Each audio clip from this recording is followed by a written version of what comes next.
Do you know we're living in the latter years? You know, people say, oh, I wish we could only live in Bible times. Hey, you are living in Bible times. We're probably going to get to see this Psalm 83 war. It may be right now. Or the Ezekiel 38, 39 war. This could be that. You will know who the players are when it comes to pass. We'll know it. You live in Bible times. Woohoo! Isn't this exciting? Yes, you are living in Bible times. I love it. What you heard right there was a friend of mine, Gary Culp, Pastor Gary Culp, I should say. He's also a fellow podcaster, and he's going to be joining us today on the Cross References podcast. We're going to be talking about what's been happening in our world during 2023 and where we might be heading in this next year according to the news headlines in the Bible. This will be my last episode for 2023. I'm going to take a few weeks off, and we're going to be back with some power-packed episodes starting January 8th of 2024. Have a Merry Christmas and a Happy New Year, and let's listen together to this conversation on the Cross References podcast.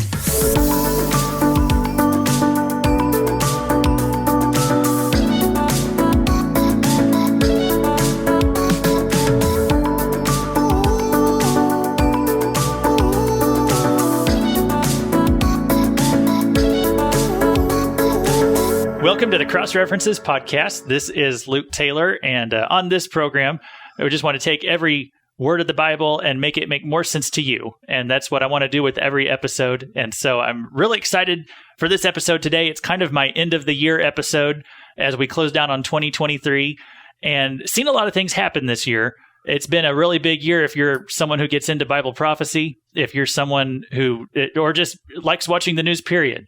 A lot of stuff happening this year. But I think we can definitely see where things could be going in regards to what the Bible says about the end of days.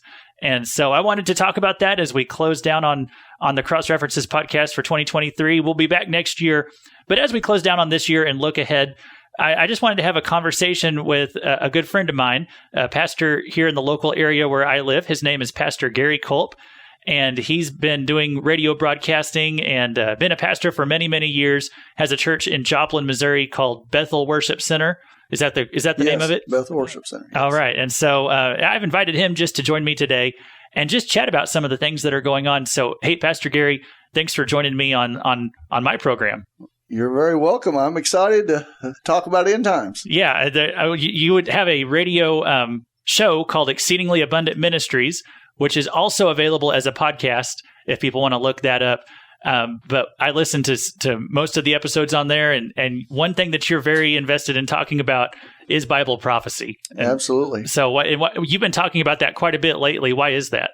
Well, because Jesus is coming very soon, and all the signs in the Bible about end times are lining up. In fact, a lot of prophecy scholars say we're experiencing convergence. All the signs are coming together all at once, and I agree with that. Mm-hmm.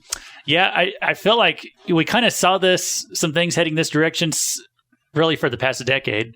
I know 2015 was a big year. We saw a lot of signs, and then things kind of seemed to slow down and got a little more peaceful there for a while. But man, ever since COVID and really the past few years, I mean, things have been ramping up. That's exactly right. Yeah. Well, one thing we've been keeping an eye on is some stuff going on with the World Economic Forum and some of the movers and shakers over there in Europe who seem to be. What do you think that they're setting up for over there? Well, they literally just they're not afraid to say we want a one world government. Again, one of their tenets is by 2030, you will own nothing and be happy. Mm-hmm. So up front, they're saying we're going to steal everything you got. You're going to rent from us, and we're taking over the world. So again, that's the Antichrist agenda. So they're the springboard for the end time one world government. Yeah, I mean, we don't know when all this stuff will happen, but if it were to happen today, but we could see how they could use this this WEF to create a one world government. It's kind of like all the pieces are there in place, and they could just make it go and put the Antichrist in power. That's absolutely true. In fact, this Klaus Schwab, one of his favorite students is Joe Biden. Right. And that just kind of gives you an idea why the things are happening today. For the one world government to happen, the United States has to be decimated and destroyed. Mm-hmm. And that's what Joe Biden is doing through the Great Debt and opening our borders, is to literally to bring destruction to America. Yeah, because America being such a free country, so independent, the people here have the Second Amendment. We're very independently minded. That would be a real threat to what perhaps the Antichrist would want to do if he were to come into power today. That's right. And there has to be the destruction of our Constitution and our rights, which, again, you recognize over the last couple of years are being challenged. Mm-hmm. And, again, by the government people, they're not going by the Constitution. So, that's a problem. Well, and you mentioned President Biden back there. And, yes, it's very strange how someone of his age and just has an obvious loss in his mental faculties, and yet he's able to run a presidential campaign and become elected president. A lot of suspicious stuff involved with that. Do you think that there was really just kind of a conspiracy because of his involvement with the WEF, that they really wanted to get him in power so they could use him to do all this stuff they're wanting to do?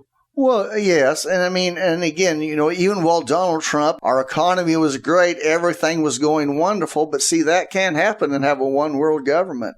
So even his entire 4 years, they were undermining him. I'd really always heard about the deep state. I didn't know how real it is. Well, now I know it is real, and they're on the one world agenda. So they are doing everything to see our nation fall apart. Yeah, there's absolutely an agenda out there and I think it's in both parties of our government. There's bad people. True. And that's sad. Even there are Republicans who are a part of the WEF. You can look online. When I found that out, I was very saddened. Yeah. I thought, hopefully all on the right were good guys, but no, they're not all good either. Yeah. Well, and I guess it kind of goes to show as Christians, I mean, our allegiance is to God. Yes. Yeah. That's the Lord's getting that straightened out. We're not tied to a party. We're tied to Him. Mm-hmm. That's right. Definitely. So we see things going on in our world, and maybe just we can't do anything about what's happening in Europe. We don't always get to determine just here in Southwest Missouri how things are going to go on a global scale. But what do you think Christians need to be thinking about as they head into 2024? What do you think could be ahead for them and for their personal lives that they need to be ready for? Well, I've been listening to a lot of prophecy people, and even people that are really, in a sense, kind of over me in the ministry. And they have some very grave warnings. We know for sure over 7 million illegal aliens have come through. And through the prophet Chris Reed, he said there are 12 sleeper cells in America. We're praying against it, and I hope enough of us are praying that will be stopped. But if not, we will have terrorism in America, and no telling what that will open the door for. Mm-hmm. And again, it's just literally we're spending billions of money we don't even have. I mean, who in their right mind would do that? But again, if you want to take a country out, these are the things you do. Also, I've heard they're planning attacks against our water table. We're praying against the EMPs. We're praying against our electricity. They're worrying about having shortages this winter even. Mm-hmm. And again, but it's a setup. We have all the fossil fuels we need. Mm-hmm. We should have that Keystone Pipeline. Right. We should be walking in abundance. But that's not part of the WEF. We have to fail. So you take the lie of climate change. Mm-hmm. That's a lie from who determines the weather? God does. Right. And sometimes Satan gets involved in it too. Don't get me wrong. But if you want good weather, go to God. Mm-hmm. Well, as it says in, I think, Ecclesiastes, but seed time and harvest and all that's not going to cease as long as God's running things. And yeah, I would say that to Christians. If there's any Christians out there who are concerned about climate change, you got to put your faith in what God's word says, that He's got that under control. Absolutely. But as you mentioned about the pipeline, one of the first things President Biden did, he got into office, he shut that down. And when we look at what's happening with the open borders and all that, it makes you wonder, is he making the decisions? Or is he just doing what he's told? Because it seems like he has an agenda, but yet he seems like he's not totally aware of what's going on even in his own country. Well, a lot of people say, and I agree, that this is actually Barack Obama's third term. I believe he's actually the one dictating as well as the deep state, and Joe Biden just gets his ice cream at the end of the day, and he does what they tell him to do. Right. So no, I don't think, when it really comes by who's really making all these decisions, no, it's not him at all. It's those in the deep state. It's Barack Obama. It's others who have been planted into our government. Many of them are communists and socialists. So that just kind of shows you why we're doing. And, one of the first things he did that is the complete abomination with God is the transgender agenda. If there's anything that makes me angry is you to say, God, you made a mistake in making that one person a boy or a girl. No, God made them a boy. God made them a girl. And when you call God a liar and come against and bring sexual perversion to little children, you're going to receive judgment. So this nation, as far as national judgments, we are under great judgment of God because of what Joe Biden has done, because he has blasphemed God in the most ultimate sense, calling God's creation wrong, and you can be something else but a boy or girl. Right. Not true. Right. Earlier this year, on my podcast here, I did 5 episodes about the transgenderism agenda, looked at the whole history of the whole thing, where it all came from, but also just trying to highlight that there's a really demonic flavor to it too. And not just as in typical, any sin is against, anytime you're sinning against God, it's evil. But there's something particularly, I think, demonic about the transgender agenda. Well, again, God says, I made male and female. So you're taking God off the throne, saying he's a liar. He made a mistake. This isn't really true. And again, notice this is only happening in the last few years. For how many thousands of years have we known man and woman? Man marries woman, woman gets married to man, and that's how it is, and that's how it's supposed to be. Well, again, in the last days, false prophets, Satan is making his last bid to steal as many souls as possible. So he is trying to get everything in the United States turned upside down. Yeah. Yeah, and I think we see just an explosion of demonic activity, and I guess that maybe goes here with the last days. The devil's trying to do all he can. But another thing that's also happened here lately is what's going on with Israel. And, we're recording this here at the start of December. I know this might not air for a few weeks on when I put it up, but so we don't know what exactly is going to be going on by then. But what do you think of all that's going on right now in the Middle East? Well, I agree with prophecy scholars such as Bill Salas that what's going on right now could either be maybe the Psalm 83 war, which means all the nations immediately around Israel come against them. And again, but Israel wins. And it could be leading up to Ezekiel 38-39, which I just preached on, which when Russia, Turkey, Iran, Sudan, Ethiopia come against Israel, and God whips them. And all the world sees that God whips them. And that is going to be awesome. If we're still here, what a day for evangelism when God supernaturally rescues Israel from 6 big nations and kills 5/6 of their army. That means of the bad guys. Right. Yeah. So we could see that happening. We could see that breaking out pretty soon. I've been doing on my podcast here. One of the things I've been doing for the past couple of years is just a verse by verse study of the book of Ezekiel. Oh, that is a long book. It is. Where I started it in October of 2021. And I'm on chapter about 26 or 27 now. So I've been taking my time with it. But I don't know if I'm going to get to Ezekiel 38 and 39 by the time that conflict happens. It might happen before I get. So I might be talking about it as history more than a future prophecy when it gets to that point. But what's the significance of that conflict? I mean, would that be a pretty good signpost that if we were to see that break out or just about to break out, that we were in the last days? Well, absolutely.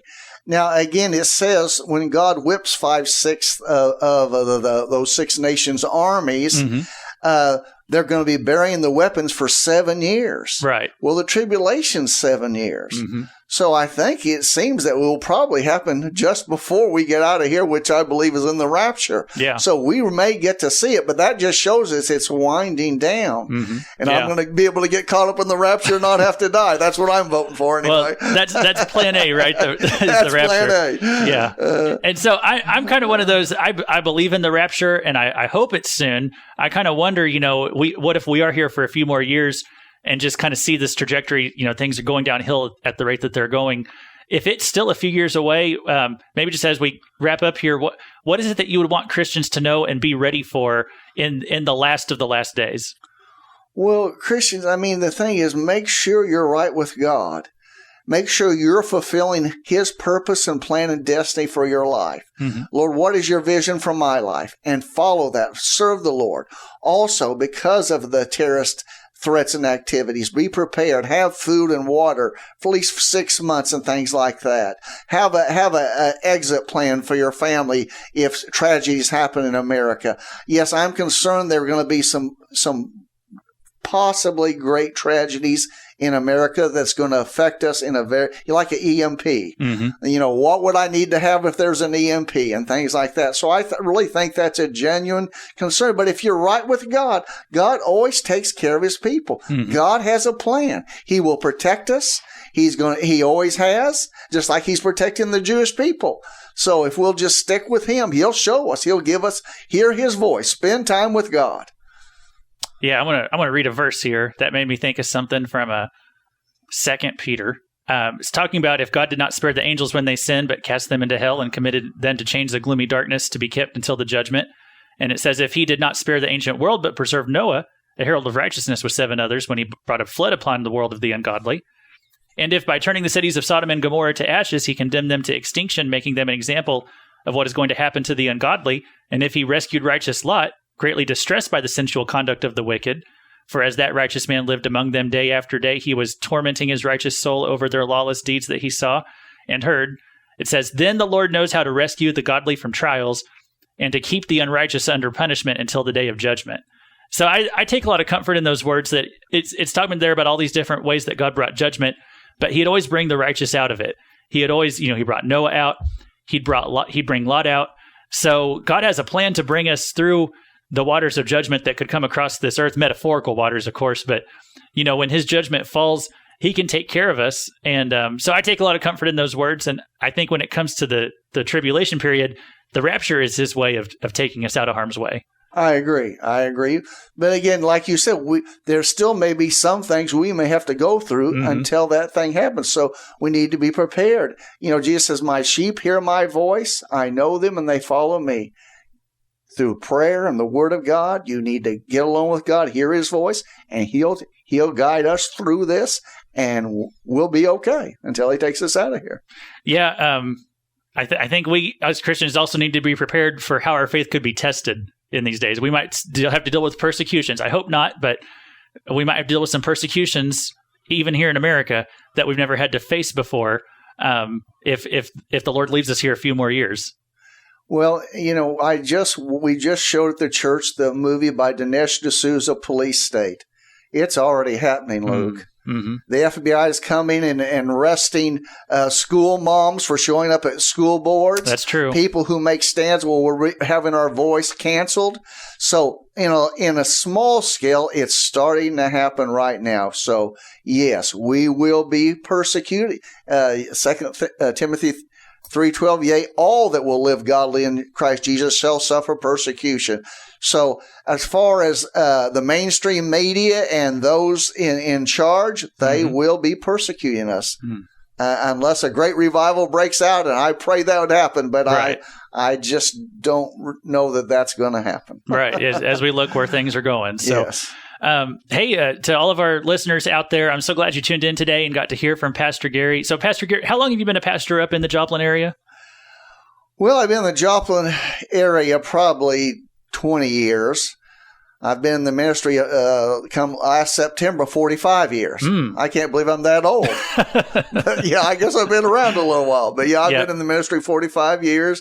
seen a lot of things happen. But again, these are exciting days. I mean, again, everything's coming together. Just like with AI, the mark of the beast could happen tomorrow as far as the technology for it. No, I mean, I believe it's still not till the middle of tribulation, but we have AI and they're already wanting to put chips in us. I guess I better stop. But I mean, we're at a place where it could all happen. It's just a reality. Yeah. No, we're there. We're definitely there. Hey, who are some of the Bible teachers that you like to listen to? Well, of course, I like Hal Lindsey and Jack Van Impe before he went on, but now I've gotten people like Billy Crone, Bill Salas, Gary Sternman. There's just a lot of good people that have a lot of insight on end times. I'm kind of becoming familiar with this Chris Reed, who has a prophetic voice through Morning Star Ministries. So there's a lot of end-time voices out there that I think are credible that are helping us to prepare for the end times and know here's what's about to happen, so get ready. Yep. Yeah. Someone turned me on to Billy Crone earlier this year, and I've been listening to a lot of his stuff, and it's pretty eye-opening. He's very in-depth. Yeah. He knows what he's talking about. Oh, he did like a 14-sermon series on Klaus Schwab this year. Yes. And I listened to all of them. And a lot of the stuff he talks about is stuff I've kind of heard from you too. So I wondered if you would listen to some of Billy Crone. Yes, I've gone to the Prophecy Conference and heard him every time I've gone. Yep. And he's a wonderful man of God. I mean, he has great insight in end-time activities. Yeah. And another one I've found this year that I've really enjoyed, he's a little overdramatic sometimes, but Jack Hibbs, I think he's doing a good job highlighting a lot of stuff going on right now too. So he's got a church out in California. And then another great person people can listen to is Exceedingly Abundant Ministries with Pastor Gary Culp, and that's available on KNEO radio station's website, kneo.org, but also they can find it wherever they get their podcasts. If you're listening to this one here, you can probably find it at Exceedingly Abundant Ministries with Gary Culp, and I appreciate you doing that show.